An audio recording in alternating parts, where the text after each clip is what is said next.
আসসালামু আলাইকুম বন্ধুরা, কেমন আছেন সবাই? আল্লাহর রহমতে আমিও ভালো আছি। আজকে আমি রান্না করব সাদা গরুর মাংস। এখানে হলুদের গুঁড়া মরিচের গুঁড়া অ্যাড করব না। প্রথমে দিয়েছিলাম পেঁয়াজ কুচি, কাঁচামরিচ, আদা রসুন বাটা, লবণ, তেল, অন্য সব মশলা দিয়ে মেখে একবারে বসিয়েছিলাম। বসানোর পরে কষিয়ে নিয়েছি। নেওয়ার পরে এখন আমি টমেটো দিয়ে দিয়েছি।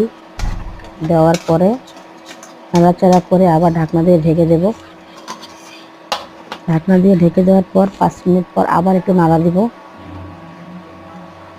বন্ধুরা, টমেটো দিলে একটু বারবার নাড়া দেওয়া লাগে, নয়তো নিচে লেগে যেতে পারে।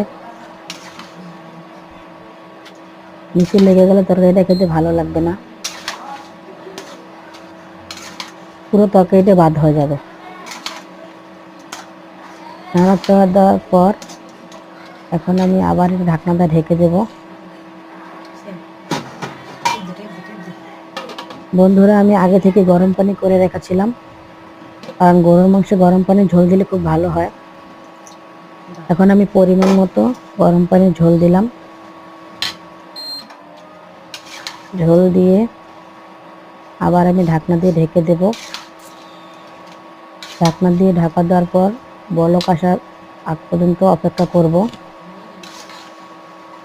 বন্ধুরা, আপনারা একবার হলেও টমেটো দিয়ে গরুর মাংস রান্না করে খেয়ে দেখবেন, খেয়ে আমাকে বলবেন কেমন লাগে।